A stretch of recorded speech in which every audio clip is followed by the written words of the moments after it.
Hi, booktube. It's Marilyn, sometimes called Maya, and I'm here for my mid-month May update or wrap-up. Well, it's more of an update than a wrap-up. And I have to tell you that I've been a little apprehensive about filming this video, and I'll tell you why. I kind of know that my life is not going that great when I'm reading the AARP magazine for fun and rereading the book Unworthy, How to Stop Hating Yourself by Anneli Rufus, which is a wonderful book, by the way, and I recommend it highly. But it gave me a little clue on how I was feeling.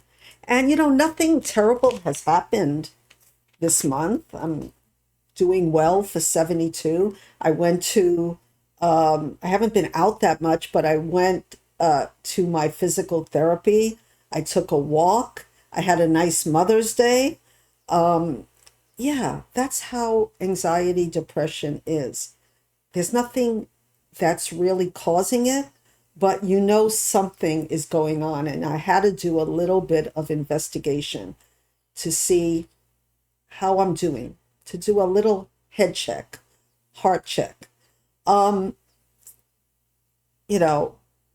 do jump on my trampoline a little bit. My trampoline is over here. You might be able to see a little bit of it. And that helps my anxiety. And I also do breathing and a lot of things. Now, this month was Mental Health May. We're still here. And I've read some important books. I've also found out a lot about me that I thought I knew already. There's always more to learn about yourself.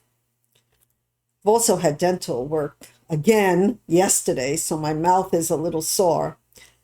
Lest you think I'm an Energizer bunny, I vegetated. After my yoga, I basically just laid there. I suffer from mental and physical disabilities, and sometimes it depresses me. I have to be honest. And I've learned a lot this month that really made me think I need to see my therapist again. So I've been trying to call her, but in Hawaii, there's a limit on therapists, a shortage, I should say. And you can only see my therapist like once a month. And I had to cancel my appointment, and she couldn't see me until like the end of June. So I'm okay, but that was a little irritating. Now let's talk about the books, because that's why we're here. Or are we? Or am I? I talked with my co-host Kim about how we're going to share our stories and if we were going to share our stories, because Mental Health May is more than stigma. Stigma is a big part of it. When I was a teacher, I think I said this, I had to hide any kind of anxiety disorder, depression, because people are very afraid of having people with mental illness working with children. Of course, with anxiety and most mental illness, we're not going to hurt children, but there is that stigma. And so I had to hide it until I wrote a book and was lucky or unlucky enough to have it published by a UK publisher.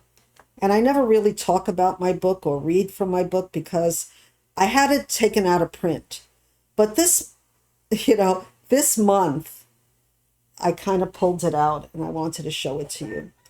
I'm trying to do a redo of it because when I had my book published, I was a newbie and I thought somebody wants to publish my book and they're from the UK and they have a publishing company. Cool. Everything is going to be great. And I picked out a cover that I thought was really great. Thought they were going to edit my book, but whoa, I was wrong. And I should have really put more thought into the publication of a story that was very important to me that I was writing for my whole life. So let me just show you the book. It's out of print, but I'm proud of it. It's called From Agoraphobia to Zen, Uncovering the Core of My Anxiety and Reclaiming My Life. And the picture is of not me, though everybody says it was me, but somebody. I found this photo and I bought it because it kind of really tells you what agoraphobia is was like for me, where you're hiding in a closet and you don't want to come out and you really are afraid all the time. I'm going to read you just the first line or two, because when I was reading a book this month, it came to my brain that I have something, a diagnosis that I never thought I had. I know I had PTSD, but there's something called complex PTSD, which is in one of the books, and I'll show you the book. It's What My Bones Know by Stephanie Foo. Yeah, Stephanie Foo. And this book really affected me because for many reasons. And I'm going to talk about the book in a minute. But Stephanie Foo was diagnosed with complex PTSD. And when I read about her story, I said, no, that's not me. That's not me. But I realized that it is me, even though we're nothing alike. And I want to read you from my book first, and maybe then you'll understand why I think I'm like that. I have this. I want to warn everyone that this book might be triggering to people who have PTSD, who have been assaulted. So with that caveat, I'm going to read the first paragraph. It starts with a title heading. I'm big with title headings, and it's in Spanish. You can't cover the sky with your hand. It's a Puerto Rican saying, which means in Spanish, no se puede tapar el cielo con la mano. It was August 24th, 1970, my 19th birthday, a year after the Summer of Love ended with a fatality at the Rolling Stones' free Altamont, California concert, and I was about to be raped and murdered. Everyone likes you in the beginning, but when they get to know you, they want to smash in your smiley face. I stopped and stared for a minute.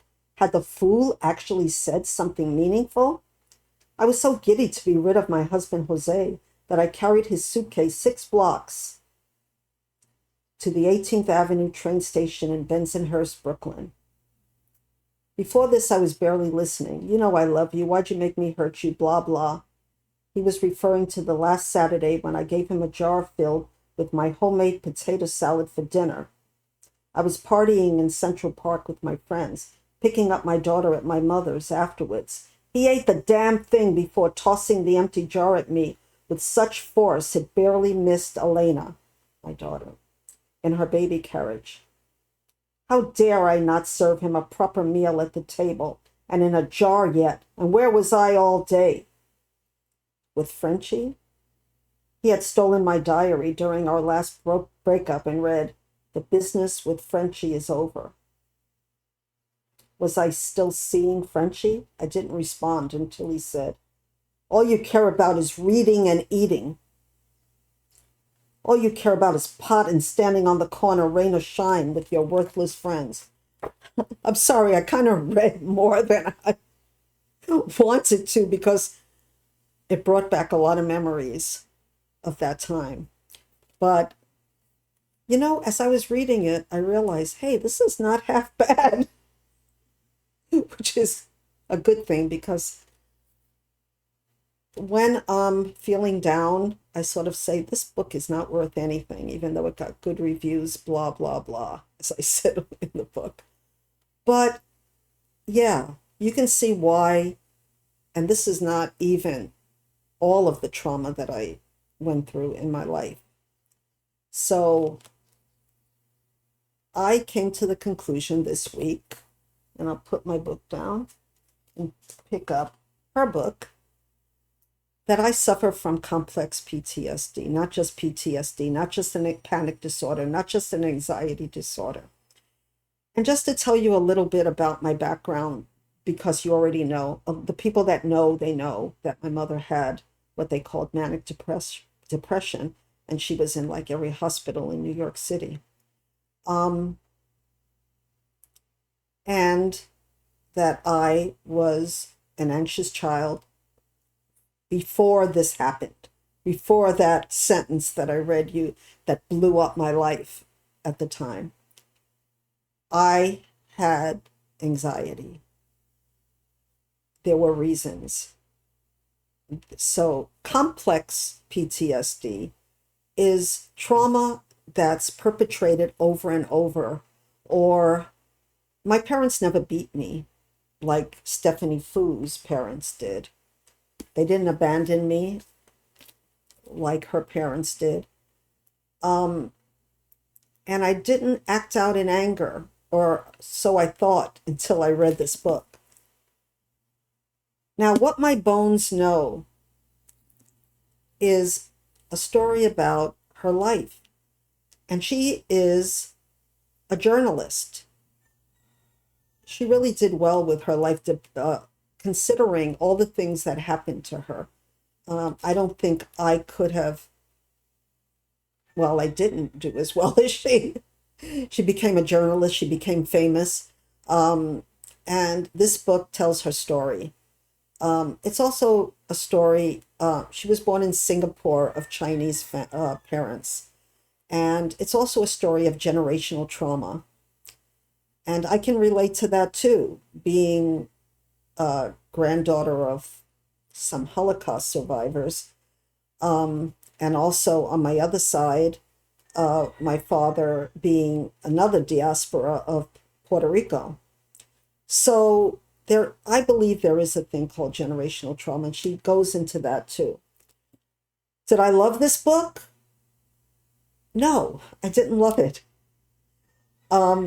Did I love it because of my own issues or because of the book itself? I don't know. I have to think about this. I really do have to think about this.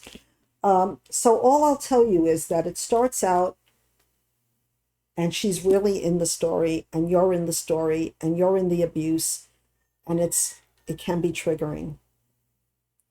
It wasn't triggering for me. I thought it was well told. But then she puts on her journalistic hat on, and it does become dense. Not so dense that it's not an easy read, but dense in the sense that she wants to tell you every single therapy appointment she's had. And maybe it could have been shortened, and maybe I could have gotten more into her story the way it was in the beginning, because toward the end it became, I'm going to teach you, and it was still well told, but I had to look on Goodreads to see what most people loved it. Most people loved it. The people that didn't love it say that she swore too much. There were too many F words. There were a lot of F words. But if that's her authentic self, that doesn't bother me as much. Maybe it was a little overdone. But I felt that she lost that immediacy of the reader being in her story by putting on the journalistic hat, if that makes any sense. But I'm still processing what I felt about it. Okay, maybe she was so brutally honest about what she did wrong when she acting out from her complex PTSD that she became a little unlikable to some people. Some people need a likable narrator. That might have been a little bit of it for me too. She hurt people. she was sorry for it, but you don't see the immediacy of her being sorry for it. You don't see her, you're hearing her tell you that she was sorry more than seeing what she did to make amends, as she says. Or she doesn't exactly use those words, but, you know, in the beginning, before she went to a therapist and found out she had complex PTSD, she just wanted to be a better person, and that doesn't work. That doesn't work. So all in all, right now, I give it 4.5 stars. And I give it the half of the star because it made me think, oh yeah, this is what you have. And you need I need to see a therapist and talk to her about it. Because even though I thought I healed from my PTSD and had very good therapy, I'm still carrying around a little bit of that mild depression from it. And though I don't hurt people, you know, they say hurt people. I feel that I hurt myself and I say bad things to myself. And that's why I was reading, Why Do I Hate Myself? You know, stop hating yourself.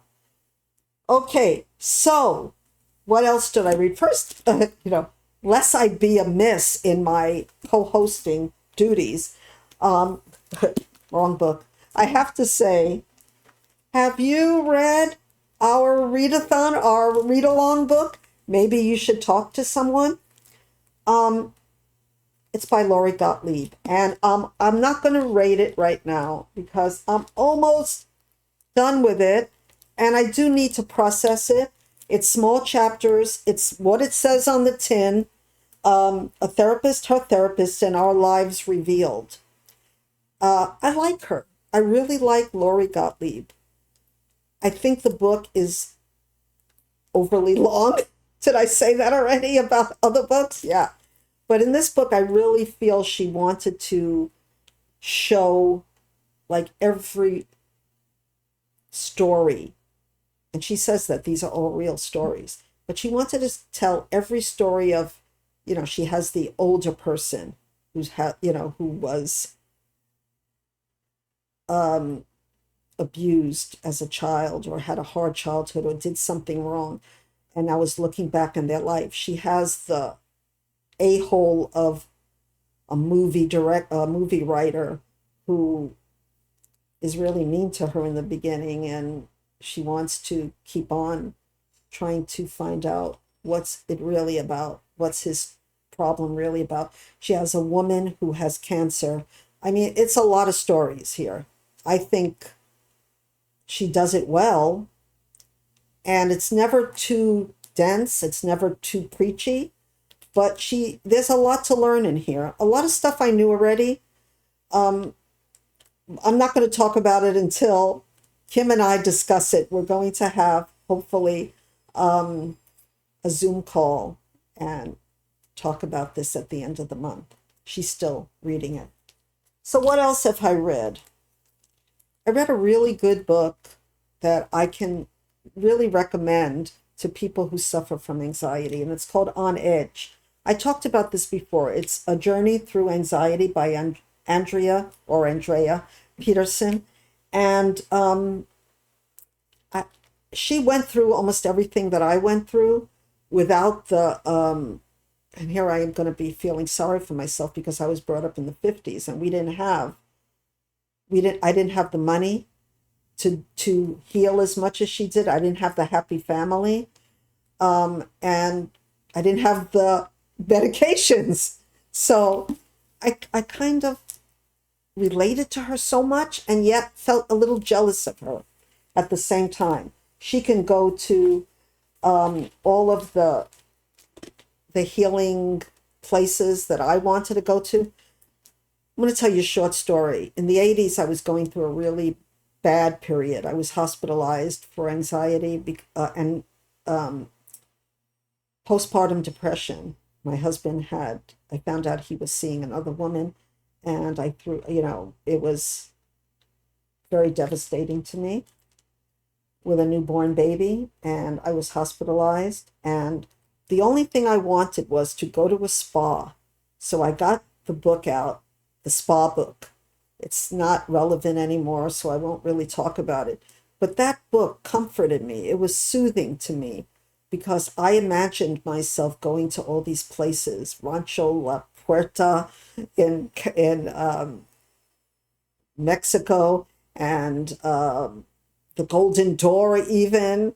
I don't even think that exists anymore in California. And I would just imagine, that I was there people were massaging me and I was able to rest instead of going to a hospital to rest. That was my only rest from my severe anxiety. And she was able to do all those things in real life.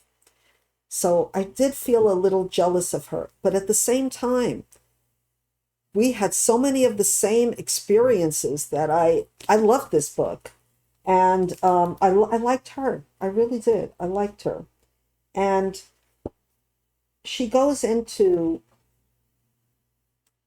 her daughter, at the end, I shouldn't say, it's not a spoiler really. She has a child and the child has anxiety. And I felt that this was more of an autobiography than a memoir, but in a good way. So I recommend this. I'm giving it 4.5 stars. And like I said, the only half star is my jealousy that she was able to have all these tools. And let me tell you, I'm writing down all those tools because maybe I can still heal with her tools. Have a little bit more money now, not much more, but hey, I'm going to try. The next book that I'm still reading, is Reasons to Stay Alive by Matt Haig. This is a famous book. He is a mystery fantasy writer. I haven't read any of his mystery fantasy books, and I don't suffer from severe depression, but it's very interesting to read because my mother suffered from severe depression. So it's interesting to read he tells what depression feels like. And I never understood. I was always told my mother was sick, but I never knew what that meant, where she suffered from severe depression. So, as Matt Haig did. So I'm still reading this very slowly because, like I said, it's deep. It's kind of triggering to me also. So I have to read it slowly. Not saying that I have to read every triggering book. I'm also reading a book on my Kindle that has nothing to do, so far anyway, with anxiety. It's called Lessons in Chemistry. And I'm going to have a picture of the book above. And I'm really enjoying it. It has nothing to do with mental illness. So far as I know, a subscriber who's become a very good friend has sent me a lot of books to my Kindle. Because he says he's read a lot of books. And he collects a lot of books, ebooks. I don't read a lot of ebooks, but I did have a Kindle since last year. And this book, it's not even for May of the Moderns, which I have books coming for that toward the end of the month. But I'm really liking it so far. And he told me that he hasn't seen it too much on booktube. So far, I've only read like 2 chapters. And this woman is a scientist. She has a child. And it's really quirky and gives me a 50s vibe. So I really like it. And then I found out later that the woman who wrote the book, and of course I don't have it right now, but she's a first-time writer at 65. So I'm going to try to find the author right now. Her name is Bonnie Garmus, and she's a first-time novelist. So I'm really looking forward to reading that book. So I also read Go Be Kind, and I talked about this before. It's a life-changing little journal, and I think it was made for parents and their children, but I'm getting a lot out of it because I'm a big believer in kindness. I'm not going to rate it yet. I'll do that at the end of the month. I'm also still reading for Trans Girl April. Welcome to Saint Hell, my trans teen adventure by Lewis Hancox. And the only thing I'm really enjoying it, it's a graphic memoir, which I'm really into, very well sketched, but it's really Britain from UK. So I'm having a little bit of trouble with the language, the slang, but it's a really good book. And if you've read it, let me know. And what I'm not reading on purpose right now is Overcoming Health Anxiety, letting go of your fear of illness, because I know this is going to be too triggering for me right now. Don't get me wrong, I've already skimmed it. It's a workbook, and I'm not ready to go into that right now, but hopefully soon I'll be able to go through it. So I hope you're enjoying Mental Health May, because even though I said that I was triggered a lot with some of the books that I read about my own mental illness, I also suffer from physical disabilities that I don't talk about much, that I use a cane, and that I have a lot of pain from osteoarthritis. I recently had someone say to me, they came on, I take transportation with what they call the handy van for people who can't get around. And this woman just said to me, I would never use a cane. And I said, I said, good for you. But that helps me, and I want to be active. And so when I have to walk a long way, I use a cane. But people are so insensitive, and that's where kindness comes in. Try to be kind to each other is so important, and it affected me that someone said that to me, someone who also has disabilities. And so you never know where you're going to get punched. And I know it's small stuff, and that's a book I put away. Don't don't sweat the small stuff. I felt it was just too gimmicky for me. But it had some good ideas in it, because it's all small stuff really. Or it's not. And sometimes it's big stuff, and maybe we should sweat it. What do you think? Tell me down in the comments. I really appreciate if you would like this video, if you've got some use out of it, if something was interesting to you. And please comment, leave me an emoji. And I wish you all good health and people's kindness. And of course, as always, aloha.